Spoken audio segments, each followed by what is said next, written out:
So they know just about everything about applications and like the interview process and the essays you need to write in order to get into these universities, what marks you need to achieve in high school, or what extracurriculars you have to go for, right? It's just everything about how to get into these programs, how to get this competitive edge over the many other applicants. So listen carefully and feel free to ask any other questions. Without further ado, let's get started. 大家好，欢迎来到今天的会议。我是 Jared，然后刚刚给我们讲的是 Eason 张，然后 Iris 也是跟我们一起当我们今天的主持人，然后我们三个人给你带来今天晚上的分享会。我和 Eason 张还有 Iris，我们两个代表Speakwise Education 还有 Eager Youth Education，然后是我们的两个 NPO，然后我们待会儿给你们介绍一下我们这两个 NPO，我们的目标是啥，然后我们这几年干了啥。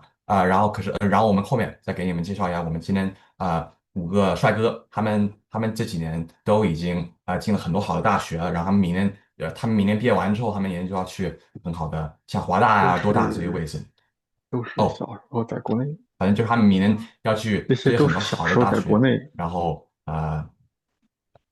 hi iPhone，啊。your microphone is on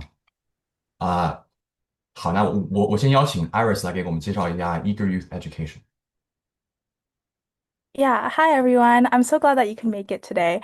I just wanted to introduce our nonprofit, and essentially we're a group of high school students, and we're very passionate about making difference in lives of younger learners. So every Saturday, we come together to mentor students from grades 1 to 8, and not only to help with schoolwork, to also build real connections and a space where everyone feels supported and included. Our goal is to spark a love for learning and encourage curiosity. And we believe that when young people get to support each other, it's when the real difference happens. And let me know if you guys have any questions. Uh, Hi guys, it's me again. Me and Ethan, we represent Speakwise Education, and our goal is to make sure that debate and public speaking and those lessons that give you the confidence to speak in public, those things become accessible, but not just accessible, but also something that you can look forward to doing and go in competitions and having your time and spending time and making friends at. And that's our goal. And we've been doing that for the past almost 2 years, and we've had a lot of students. So if you have any questions, feel free to reach out and we'll be glad to answer any. So Ethan, we're going to introduce the first person who is going to go up next. 我们第一个演讲人是 Jonathan，他明年去华大的软件工程。So he's going to next year he's going to Waterloo Software Engineering, which is a very very impressive impressive program. So welcome, Jonathan. Oh, yeah. Hi, my name is Jonathan. I'm currently a grade 12 non-IB student at St. Robert Catholic High School. And as Jared said, I'm going to be attending software engineering at Waterloo in the fall. So, first, I'm going to talk a bit about my application and what I put on there. So, the extracurriculars I did in high school. In grade 9 and grade 10, I joined the badminton team. In grade 11, I started doing robotics. And at my VEX robotics team, we're able to internationally compete. In grade 11, I also co-founded a club called the Game Development Club. And in grade 12, I joined another robotics team, an FTC robotics team. And I also started doing DECA, where I competed internationally. And I also did STEM Council as a grade representative. So the awards that I put on my application are the DECA International Finalist, the Academic Achievement Award for achieving the highest mark in grade 12 computer science, the WIRE Badminton Champion, uh, fourth place, and also an award for VEX Robotics at the World Championships. So the programs that I got into with all of these extracurriculars and awards were Waterloo Software Engineering, UFT Computer Science, McMaster Engineering, McMaster Computer Science, and Western Computer Science. So now I'll go over my advice that I have for anyone applying to universities in future years. So the number one thing in every application is to just be unique. So nowadays, getting a high mark won't separate you from everyone else. You need something else on top of that. And a way that you can do that is to do a lot of side projects or do really well in math contests. You could make your own club, or you could be really, really good at one thing, whether that be like DECA or sports. You just have to really stand out against all of the other applicants and find a way to separate yourself. In grade 11, grade 10, or grade 9, if you don't know what to do in the future or which university program you want to apply for, you shouldn't worry too much about that because I only noticed that I wanted to do like software engineering and computer science in the middle of grade 11. And I know a couple of my friends who only knew what programs they wanted to do in like grade 12. So if you don't know what you want to do in the future, just like join a lot of clubs and figure out what you're interested in, and eventually it'll figure out in the long run. Another piece of advice that I have is to start extracurriculars early. So I actually did the vast majority of my extracurriculars in grade 11, grade 11 and grade 12. So a lot of I spent grade 9 and grade 10 not really joining anything, not joining any clubs, besides badminton. And that's one of my regrets in high school. So if I could restart high school, I definitely join clubs at an earlier grade. And overall for high school, in grade 9 and grade 10, you want to be focusing on developing learning habits and joining extracurriculars because your marks don't really matter that much for universities. In fact, the vast majority of universities will never look at grade 9 and grade 10 marks. But for grade 11 and grade 12 marks, that's when your marks really, really start to matter.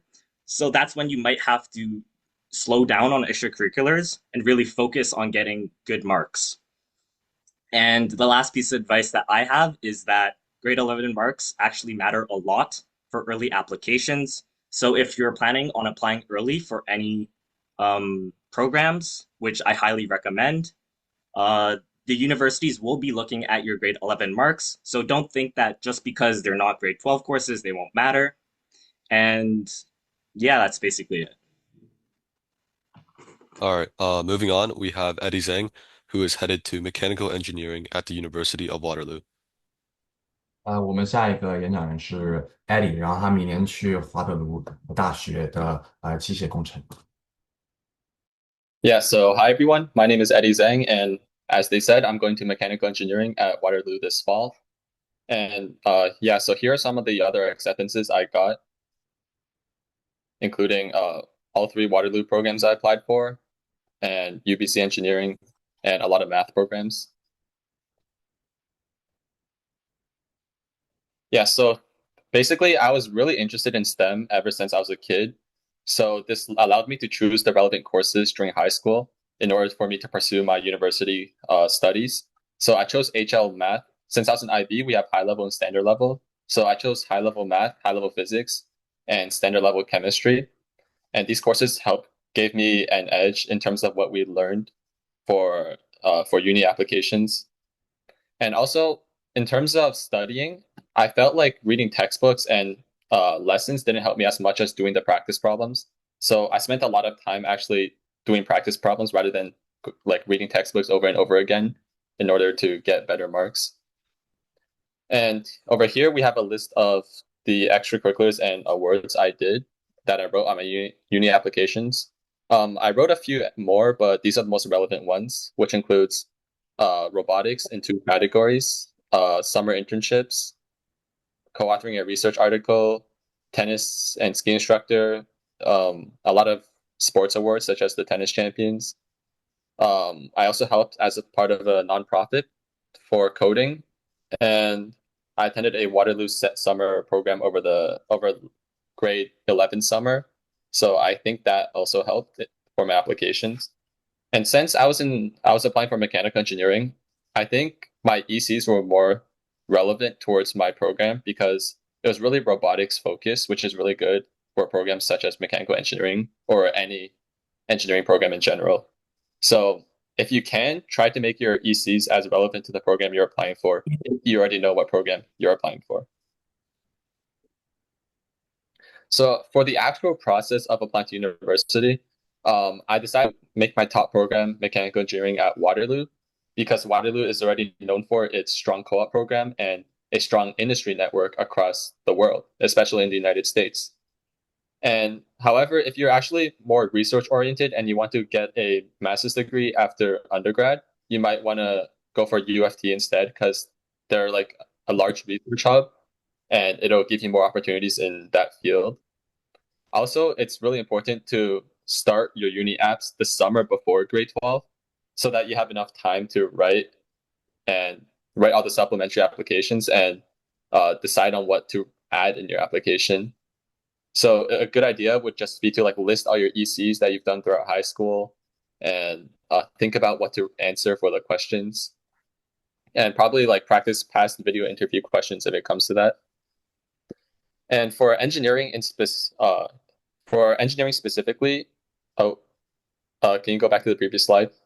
Yeah, so for engineering specifically, the courses that they ask for are advanced functions, calculus and vectors, grade 12 chemistry, grade 12 physics, and grade 12 English. So there's actually five requirements for engineering. So you actually only have one extra course that you can put in your top six to boost your grade, which makes getting a higher mark more difficult. But yeah, and sometimes you might not have all these courses in the same term. So for example, grade 12 first semester, you might not have chemistry in your first semester. So unis will actually look at your grade 11 chemistry mark. So you might want to do well on your grade 11 marks just in case. Also for Waterloo specifically, there's something called an admission information form, which is a supplementary application that you have to submit in order to help you boost your chances of getting in. So here they make you write about your ECs and list your achievements and awards, as well as answer a few questions they'll ask you within 900 characters, if I remember correctly. And I've heard from Waterloo admissions that they care more about how you communicate your ECs rather than how good they are, in order to distinguish between like people who write ECs just for the sake of writing them and people who are actually passionate about what they do. So if you actually know what you're doing and write about your ECs in like a more passionate manner, I think it'll help your uni applications a lot, specifically for Waterloo, but it might also work for other unis as well. Oh yeah, also don't make any typos and don't make any grammar mistakes on your application. Amanda, ECs are extracurricular activities, so that includes things like sports, nonprofits, startups, basically anything you do outside of school. And it could be hobbies as well, so you can write about like what you like doing because they still count as extracurriculars. Lastly, there's the third part to the Waterloo application is your video interview. This is not worth as much, but it does help boost your chances of getting in. And on the Waterloo website, it does say the video interview is mandatory, but in reality, it's optional, but in reality, it is mandatory. So if you want to get in, you have to do the video interview. And this interview is going to be like, they ask you one question and you just answer on the spot. But for my round of applications, it was a really easy question that they gave to you beforehand. But I'm not sure if it'll be the same for the years in the future. So you can prepare past interview questions that you can find online. So my advice for everyone applying to university is to balance your life and not focus everything on studies and vice versa. So don't neglect your studies as well. So because if I were to go back in time, I would also try harder in grade 9 and 10 because if you apply to US schools, they look at your overall GPA, so your grade 9 and 10 marks also matter. And I wish I could have done that so I could have applied to a broader scope of programs and schools. And also, grades do not define you. Shown below are a couple of the marks I've gotten throughout my high school career. And as you can see, they are not the best. And even so, I was still able to get into my dream program. So no matter what grade you get, don't let it get to you. You can always bounce back from it later on.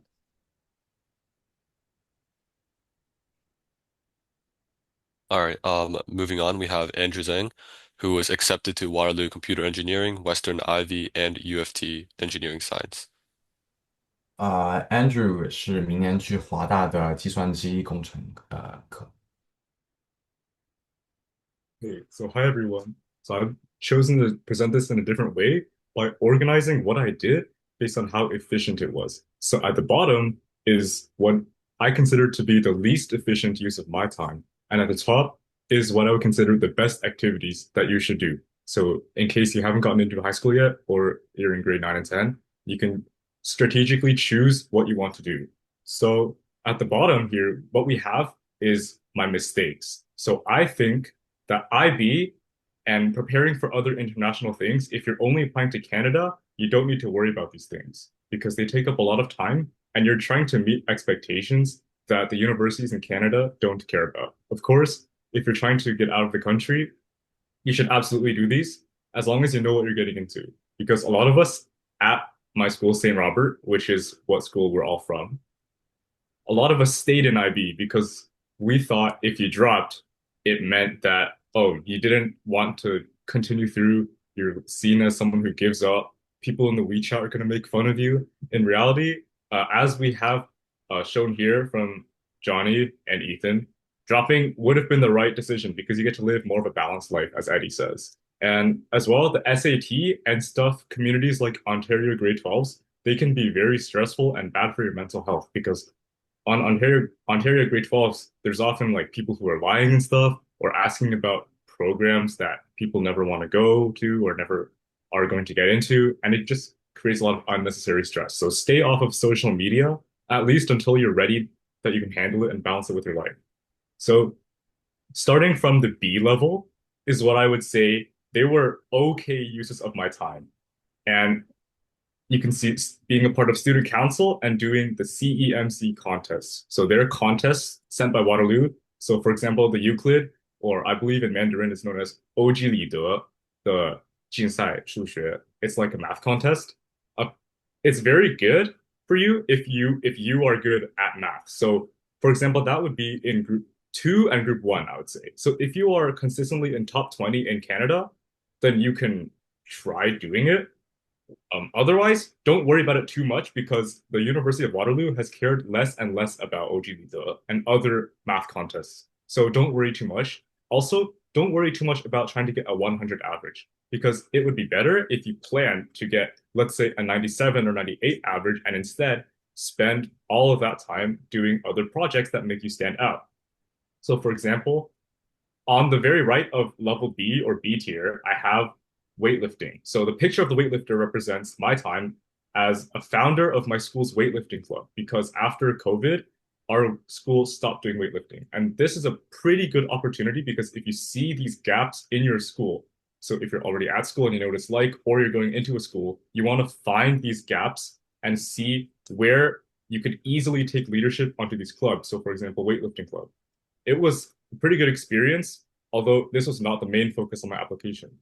So the best thing about me and my application was DECA. As Johnny said, DECA is the biggest business competition in North America, and I happened to win the internationals in California last year, 2024. So pretty much what Eddie said about like having a strong spike, or what Johnny said about having a strong spike, this was where I would say DECA was very, very good and very efficient because it does not need that much skill. All you need is a good teacher or a good trainer. Next to DECA, I have a picture of people getting jobs because getting a job is in fact very good. And the way I got a job was I would use my win in DECA, and I actually founded a DECA tutoring course in my community. So it's been very successful. This is what the picture on the top next to the letter S represents. This represents taking leadership in your community, like our hosts, Jared, Ethan, and Iris have done. They've seen the need for these kinds of seminars, and they've actually done a lot of stuff to actually go through with it. So what I would say is try to make sure that you can see these needs in the community and you can deliver to them. So next slide. So here is a list of my mistakes continued and how you can turn them into your strengths. So first of all, I applied to very, very few schools. I was very lazy with my applications because I did not feel like applying. I would recommend instead getting started in the summer before grade 12 and you want to know how you're going to approach these applications, you want to know where your spike is. So for example, Eddie is a robotics kid, Johnny is also a software kid, and I am just a business kid who somehow ended up doing computer engineering, right? Next, I did not plan my essays and interviews well. So I did not know that computer engineering had an interview.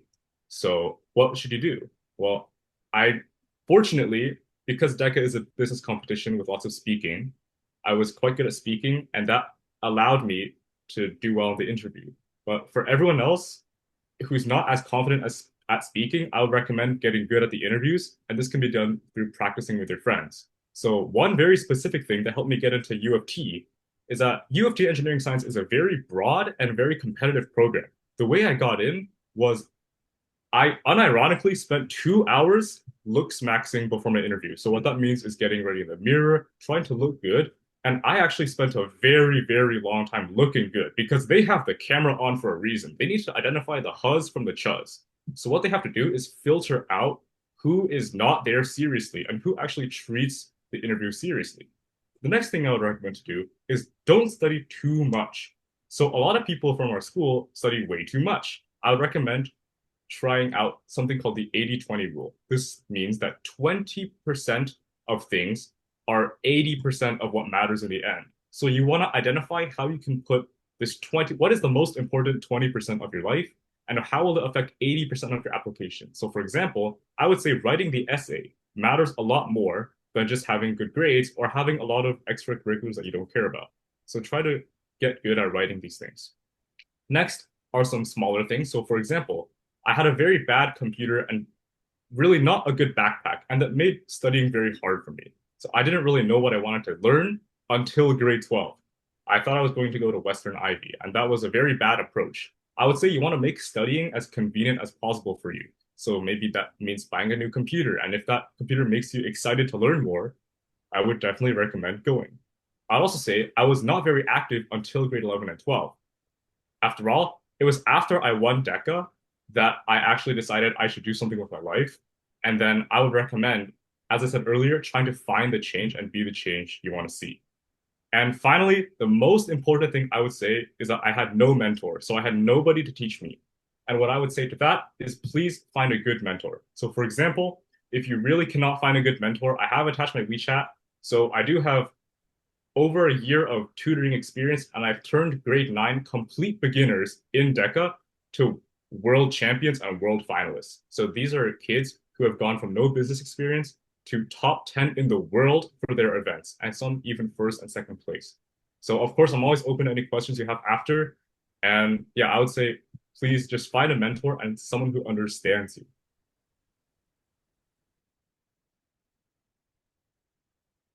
All right.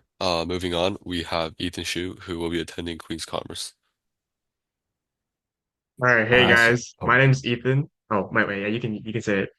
no, you got it. Go for it. Thank you. My name's Ethan. So let's get a little bit started by extracurriculars.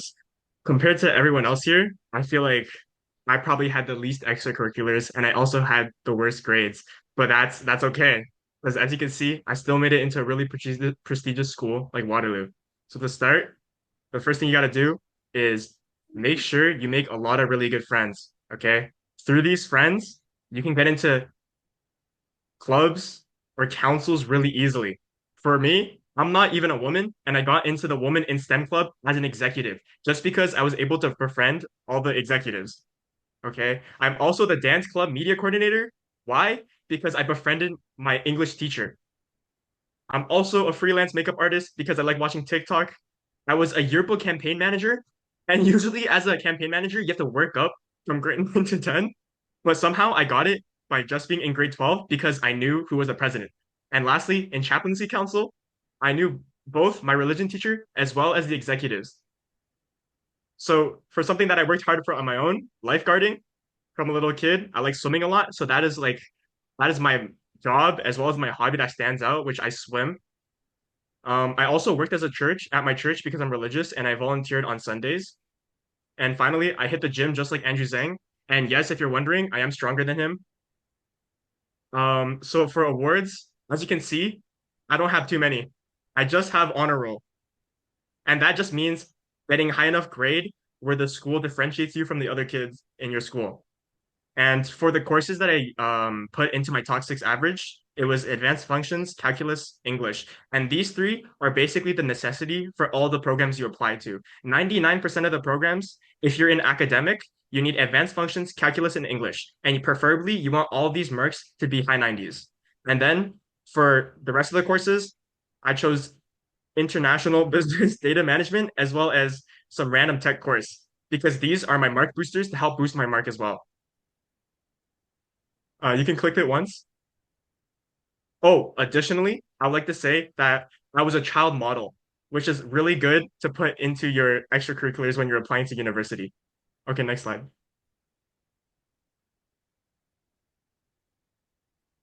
Okay, so my biggest accomplishment in university wasn't even getting into my dream one. It was getting rejected from the opposite of my dream university. I got rejected from Trent. So I don't know how well you guys are educated into universities, but let's just say that the opposite of MIT would be Trent. The opposite of like the most desirable university you can go to would be Trent. And I somehow got rejected. I also did not get deferred into geomatics at Waterloo, which is a big win. So for the program that I am going to, I'm going to Math CPA at Waterloo. This program is both a math program as well as a business one, as CPA is basically a big award for accountancy.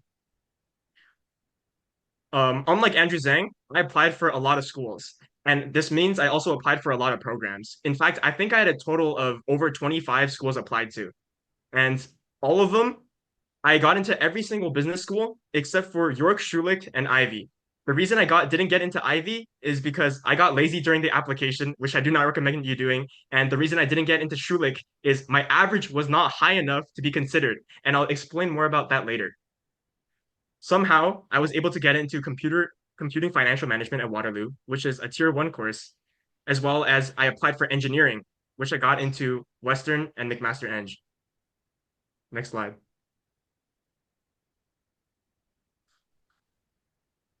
You're gonna have to click it one more time. Surprise, it's me again.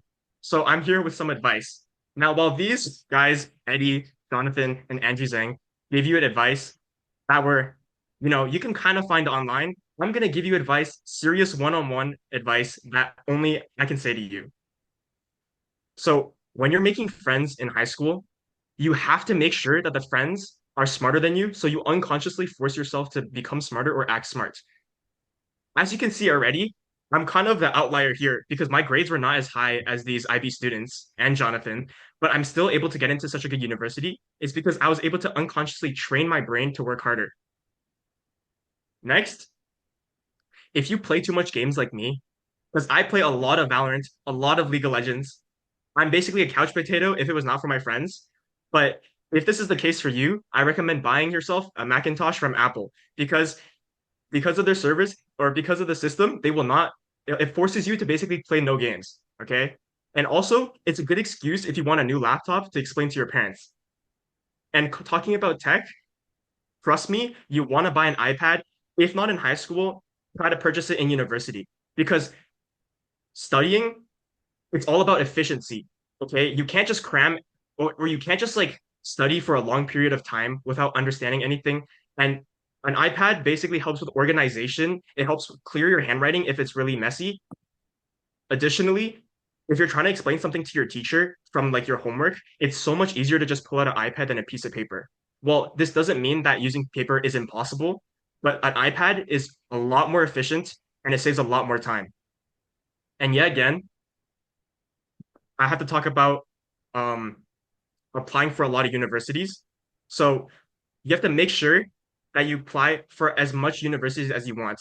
For me, I had around 7 backups. Usually you want like one or two, and I had 7. 你的上面是没有进度啊。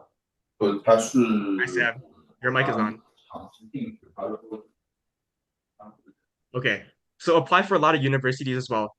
Just because sometimes you don't know what you want to do as well. Because initially I thought I wanted to become an engineer because all the friends around me were engineers. Take a look at 那 Jonathan, 你 which is 需不需要 engineering, or Andrew, which is doing 你 engineering 需 as 不需 well. 要用我这个？ But now, I feel like after midterms, I realized that engineering wasn't for me. In fact, I was so committed on doing something like business or math, I dropped chemistry completely. Okay, next, I will talk about an IB program. I'm not sure how much of you go to a school with an IB program or how much of you are inside of a program like this. But for me, I would just drop it because like Andrew Zhang said, it it was harder for me to balance my work and my free time. Because again, I'm not as smart as someone like Andrew, or I'm not as smart as someone like Eddie. So for me, I have to do a lot more work, and the work to free time ratio was just too much. Okay, so as you can tell, I'm a little bit of a 抵达jokester. 主持人要 Even 求的 when 上限。university, even when you're in your university apps, you need to make sure you're unique. But one thing going for me versus everyone else here is my presentation is probably going to be the most memorable. And it's going to be the same thing when you're doing your university applications. For me, I did a little bit of research at Waterloo and I realized that they have a really outgoing club called the Cabbage Eating Club. 把 And 你 what I 的 did 退了，is inside of my 不用退，不用 inside 退，of 不用 my 退。application 你 or my 把我这 supplement, 台电脑里 I 就 made 我 sure 们 to 的 write 版 about the 面，Cabbage Club and how I 你 want to 直接 participate and 拿 become 到你的 president. 那个上面去。This basically differentiates myself from every other person that's writing. Hi, I make Sam. sure your Sorry, research. Ethan. Sam, your mic is not muted right now. So it'd be nice if you can mute it. Thank you.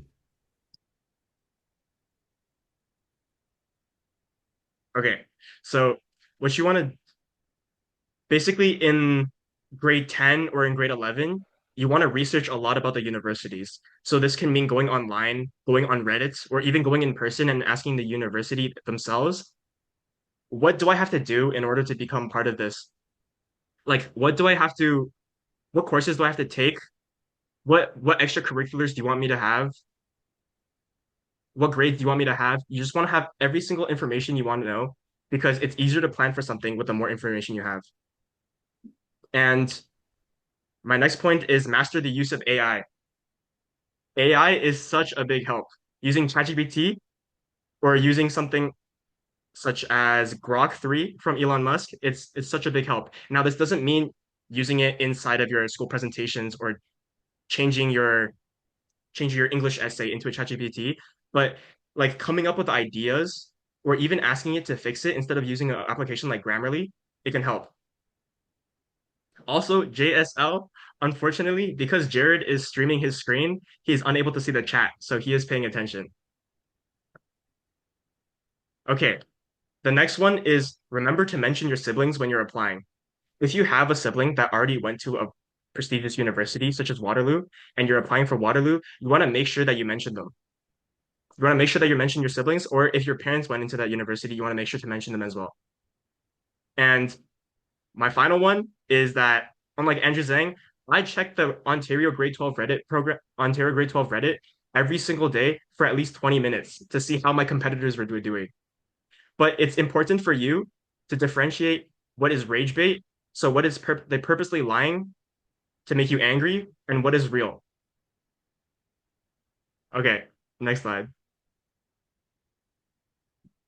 All right. Last but not least, we have Jason Huang with offers from Western Ivy, Waterloo Computer Science, and U of T Engineering Science.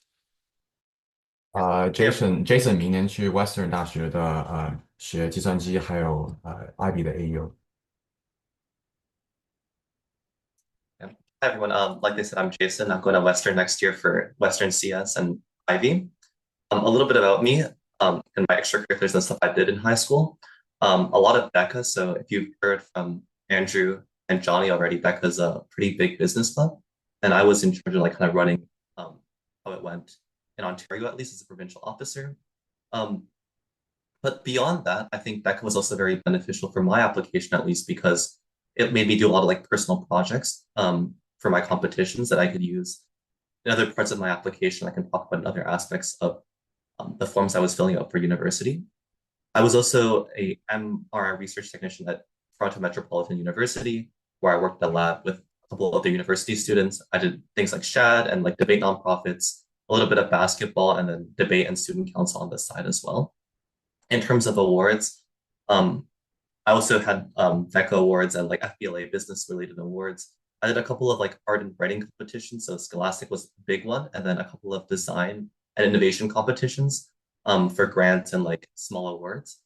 But I think like when you think of extracurriculars, when you're talking about like what you want to do in high school and further on in university, we might have scared you a little bit in today's seminar with how kind of like focused you have to be. So a lot of our extracurriculars were very like oriented towards the majors that you want to pick. So I know Eddie had a lot of stuff related to STEM. Same thing with Andrew, Ethan, and Johnny, so on. But like from another perspective, I think that if you don't have everything mapped out in terms of what you want to do, or like just interested in a bunch of different things, it's also not bad to be well-rounded from a different perspective, right? So like your approach to extracurriculars doesn't have to be like, I gotta go for the most prestigious.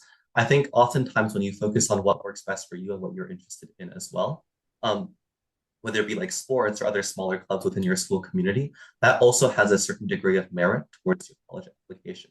Because we'll kind of like talk about it a little bit more in the next couple of slides, but another big portion about how you apply to universities, how you frame your activities and how you talk about them in the form, like just doing them at face value wouldn't be enough to warrant an admission to any program, no matter how good your extracurriculars are. So to that extent, like if I had to say anything about extracurricular programs in high school, it'd be to like one, pursue what you're interested in and what makes you a well-rounded student. And then from there, as you get onto like higher grades, grade 11, grade 12, and get closer to these kinds of applications for post-secondary, then you can kind of hone in on what you felt was very insightful and very meaningful to you throughout your 4 years of high school. And kind of as a result, you become much more balanced in your application and much more well-rounded. So if we go to the next slide. Yeah, so a couple of like bits and pieces from my application process, like advice on how maybe you guys should approach it. Again, like take this not as like a blueprint for how you should progress with how you approach your college admissions, but kind of speaking from experience, this is what worked well for myself, and I'm sure for everyone else presenting in this panel. So like there's kind of two sections that I'm going to talk about. The first is preparing for university, and the second is like actually applying.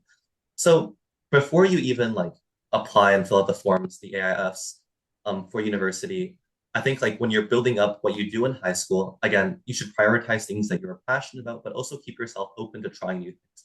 So whether these be like these things might be like interests or stuff that you haven't really explored at before, but like think are kind of cool. So like in my case, like a lot of my contributions in DECA just came because I wanted to join a club with my friends and want like to find like a community of people. And as a result, like I joined like a random club at school and it happened to be like very, very productive for me. So definitely keep yourself open to try new things, whether it be like in your school community or like in the broader, in like your broader neighborhood. Definitely do try new things, but also like, again, look at what you like, you're passionate about, while trying these things and kind of evaluate that based on your interests and goals as you go. Another thing is you can engage with your school community. So like there's obviously clubs and kind of societies that you can participate at school, but I also encourage applicants to look outside of school for opportunities as well. So like, again, opportunities like research and like internships and jobs in like your local community can't really be accessed at school, but they are there if you do look for them. So kind of don't constrain yourself just to school and look beyond for other options as well. This is kind of echoed throughout the presentation, but develop good study habits and balance different aspects of your life. I think for myself as well, I kind of like one of the things I do regret from high school was kind of focusing too much on IB. And as a result, I feel like a lot of different opportunities outside of school extracurricularly were not available as I had to focus and prioritize school over that. And that kind of ties into the fourth thing as well, like have fun during high school. Oftentimes you'll find that when you are having fun with the activities that you're doing, they become very, very productive and they become much more meaningful to you. And you find that the impact that you can make through these activities becomes a lot more effective as well, as opposed to something that you're doing just for the sake of building up your resume. So I'd encourage everyone to be like very authentic with how they approach university application. As long as you kind of like follow what you're interested in, what you're passionate and follow through for that for 4 years, you'll definitely have no regrets when it comes to the final admissions process. When it comes to applying to university, I think this wasn't like touched upon that much during the presentation. We covered like the AIF briefly, but just a couple of tips and tricks on how to kind of portray yourself and present what you've been doing throughout high school to the admissions officers at universities. again, like I've mentioned before, just because you're doing certain activities like robotics or DECA doesn't necessarily make you like an usher in for university programs like Waterloo CS or UFT Engineering Science. Um, but rather it's how you like present them to others and how you describe your impact with these activities that really makes the difference. So kind of my couple of tips here are first, before you even apply, like while you're filling out all these different forms, you want to build a portfolio of your extracurriculars, your awards, and your projects that are relevant to your major. And that might also help you decide what you're trying to go for post-secondary. So I know for myself, I had a lot of interest in STEM before going to like high school. And then kind of through other like projects and other stuff that I did in high school, I gained more experience and then as a result, more passion for things like business and public speaking. And that kind of fed into um, like my university decisions as well. So I applied for a lot of business and tech programs or like CS.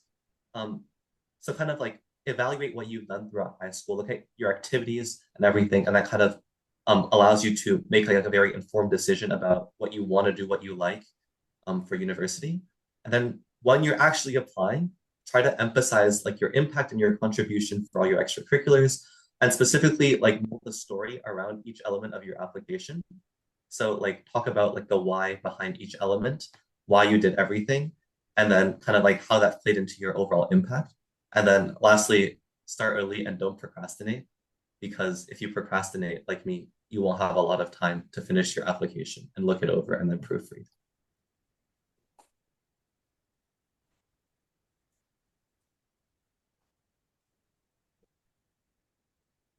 So thanks everyone for joining our meeting. If you guys have any questions, please feel free to ask while the speakers are still here. And I'm pretty sure, oh yeah, Tingxue Wang, go for it. Okay, so I have a question for Eddie Zhang. Okay, Eddie, you got a Mech question? Eng at Waterloo is my dream program, and I saw on your slide that you said chemistry, sorry, not chemistry, but like grades don't matter that much. And Well, grades do basically, matter. Yeah, no, go on. personally, it's just I've difficulty with chemistry and English. So I was wondering if you have any advice on bringing those marks up. Well, I guess you could just shift the majority of your focus on those two subjects rather than the ones that you're strong at. So, for example, if you're already really good at math and doing well in math, you might want to spend more time on the weaker subjects because they're just as important in terms of uni applications because all of them count towards your top six. So, yeah, you should attempt to balance your focus. All right, and just another quick question. Did you apply to any other engineering programs? And I was thinking of applying to like Queens and McMaster. I did, but yeah. Um, I accepted my offer to mechanical engineering at Waterloo because it was my top program.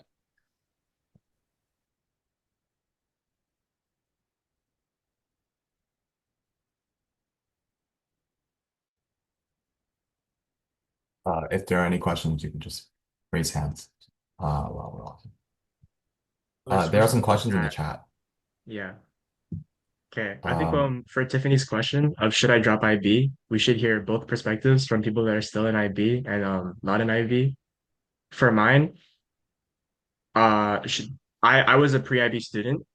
I dropped out of IB because I thought French would be a big problem. So initially, I regretted dropping IB mainly because all my friends were there because in grade 9 and grade 10, I spent all my classes with the pre-IB classes. But for me, I'm happy that I dropped IB just because I made new friends as well as I know what I wanted to pursue. It wasn't I didn't need IB for it. And also I knew that my grade would be higher if I dropped it. So for something like math, where it's not engineering, for math you have at Waterloo you only have three courses that you need to have, which is advanced functions, calculus, and English. And with the other courses, you can pick any three courses that are grade 12 courses. And the benefit of giving you the freedom of choice is that you get to scout out the teachers and see how easy they mark. If you find a teacher that gives you a really like high grade on a course without putting in too much work, that's great for your applications for university. Additionally, dropping IB gave me a lot of free time. However, it did give me free time with the people that I didn't want to spend it with.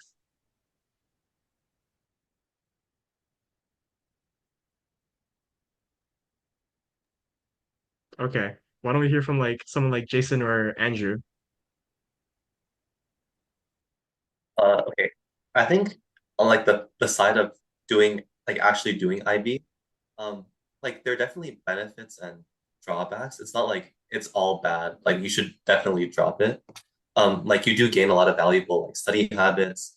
And generally like the intensity of your courses are higher. So like you'll have an easier time in university taking first year courses. But like again, the drawback is that you have like to dedicate more time to it. You have to spend more time doing like also IB components like CAS, TOK, and the EE.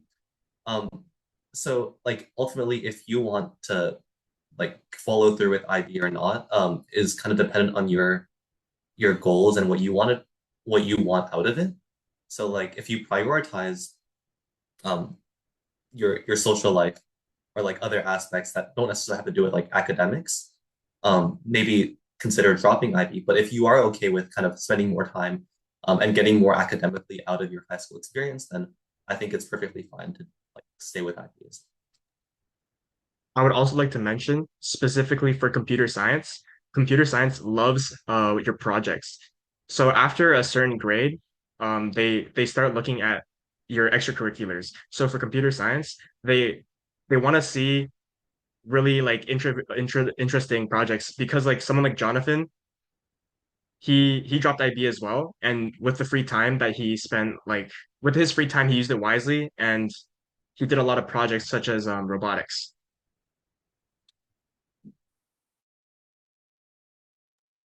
There's a question in the chat for Andrew. It's about Euclid.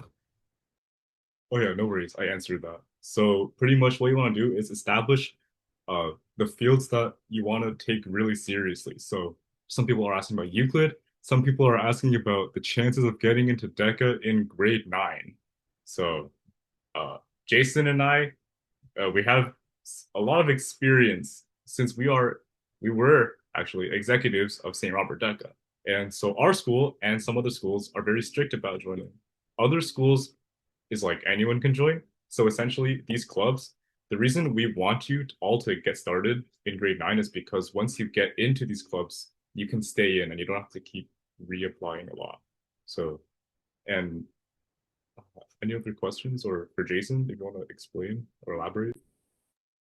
Yeah, sure. So like for DECA, it depends on like the school that you go to. At least for St. Rob's, we have like a written exam and an interview for people who want to join, regardless of what grade you're in. And again, like grade nines will compete with grade nines, grade tens, and then so on.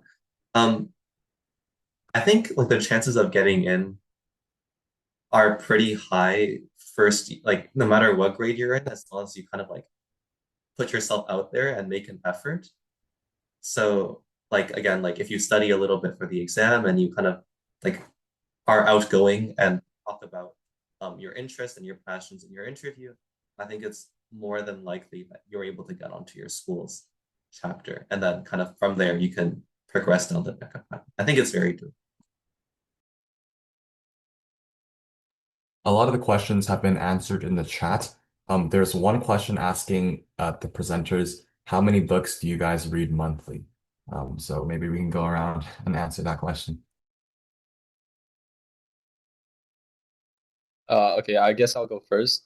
If you're just talking about books as in like novels, um, well, I don't read that many paperback novels anymore, but I do spend a lot of time reading articles online because they interest me more than like classic literature or nonfiction fiction novels.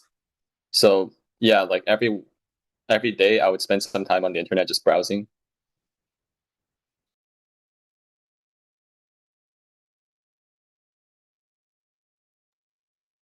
Okay, I guess I'll click on next. For novels, maybe like zero, but I do read. It's is different where I read like manga or webtoons or something like that. But it's more like I read one book that I find interesting every maybe 2 months just because I will see something online or something on Reddit and it basically talks about how it's an interesting book. Um, right now I'm rereading the Hunger Games series because of the new release of the book.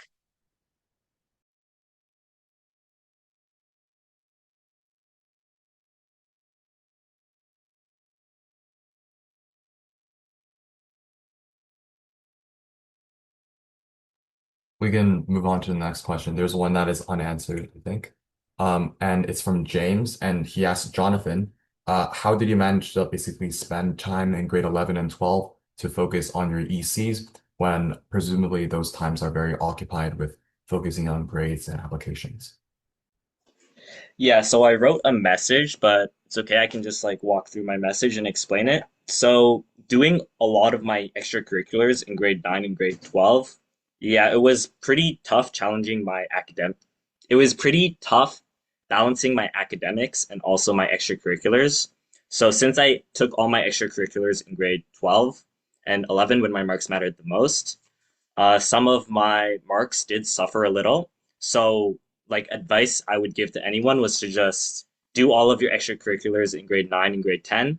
And then as you enter into grade 11 and grade 12, you might have to drop some extracurriculars so that you can focus more on your grades, or you can see if you can try to maintain a balance between getting good marks and also having those good extracurriculars.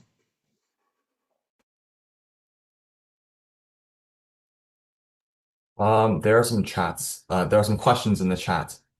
If one asks how many people apply for Stuco, I assume this is a question regarding Stuco at St. Robert's. And also, where would you recommend finding mentors besides your WeChat?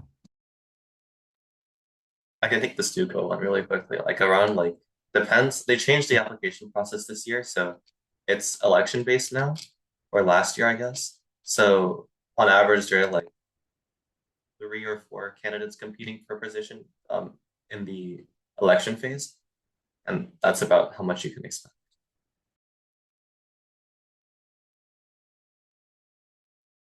Do you guys have any feedback or advice on how to find mentors?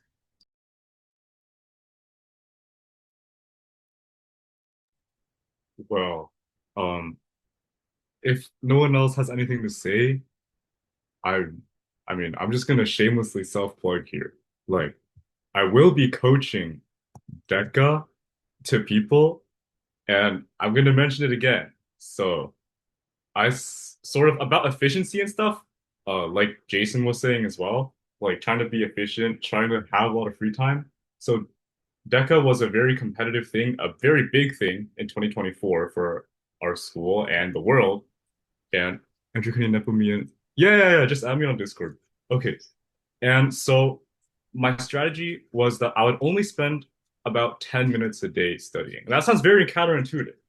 But the thing is, when you limit your study time, so for example, a lot of parents limit your screen time. The thing I did was limit study time. So I can only study for 1 hour a day. That forced me to become very, very efficient with my methods.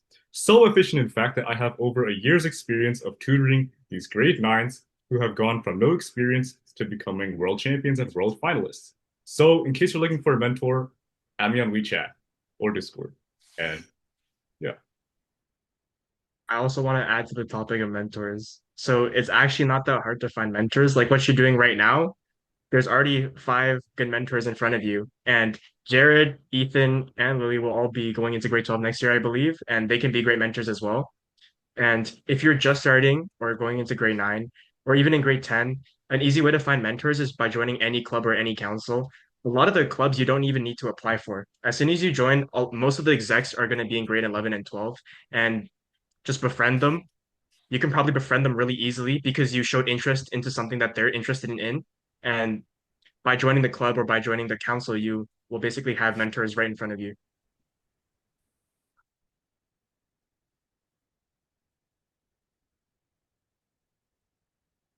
Oh, there's a question in the chat for Jason. It asks, would you say your ECs made more of an impact on your application than your grades, or vice versa? I was typing something out. I'll just like say it then. I think like probably, but like don't take that as like you should neglect your grades. I think my grades were all right throughout high school, and then kind of like the EC added on to more of that. I definitely spend more time on my extracurriculars than my grades, off the premise that like ECs were more fun than studying for tests all day. Um, so I think like as a baseline, you do need good grades, but like if you can find like extracurriculars that you're like motivated by and like interested in, they can definitely make a big difference in your overall.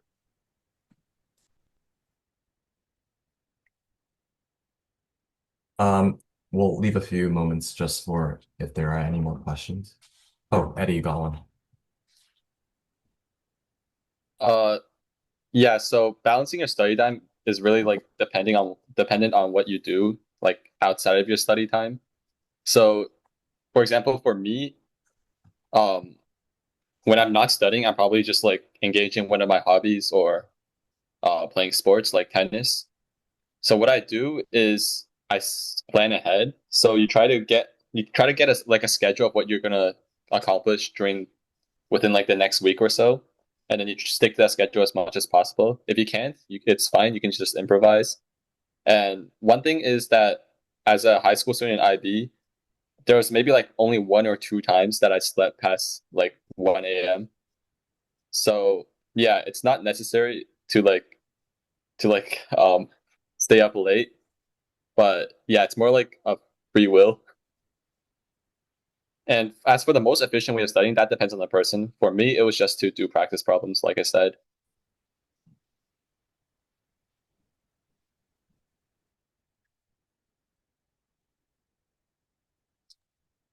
It's a question from Samsung, something something model phone, asking about face-to-face interactions versus virtual interactions.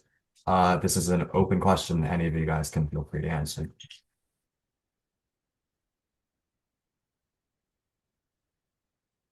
Yeah, I want to talk about this a little bit just because out of the people here, I think I have the biggest friend group.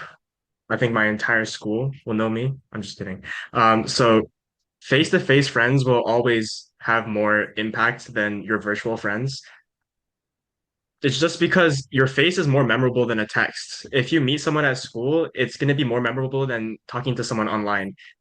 And a lot of the friends I talk to, I don't even text them. Like for someone like Eddie, I've known him for 4 years now, but I barely text him at all. And still, I was able to join this opportunity to talk to you guys just because when I do speak with Eddie, it's face to face. So for, I think, okay, I know face to face friends is a lot more important.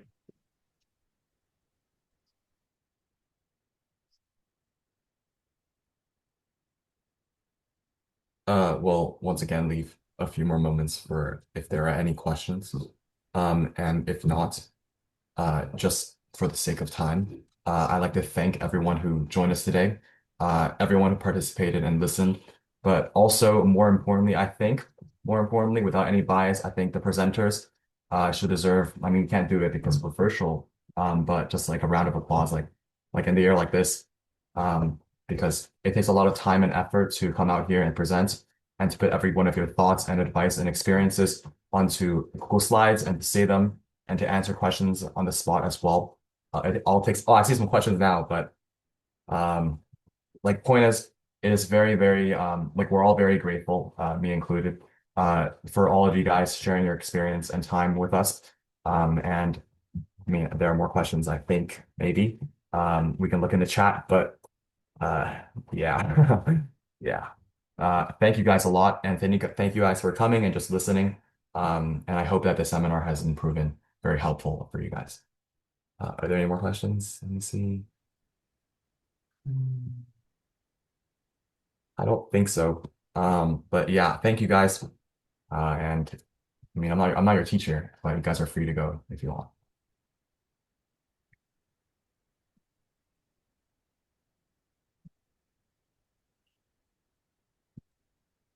OK，非常感谢啊，我们今天的这个 Jerry 的，然后来去组织大家这场会议，也谢谢这个 Ethan 张啊，Iris，那么我们都给大家做好了协助。当然，在座一切还是非常感谢啊，在座的这个发言者和演讲者啊，给我们带来这个精彩的分享。虽然说与传统的分享不太一样啊，然后我一直认为理解中的学霸他不是这样子来分享的。不过，因为我是家长的角色啊，然后但是作为年轻人，你们是新一代的这个顶梁柱，也是下一代是靠你们了。好的，非常感谢啊，Thank you for time. Thank you for today. Okay, I gonna end the meeting. Okay, thank you. Thank you. Bye. Bye bye. Thank you.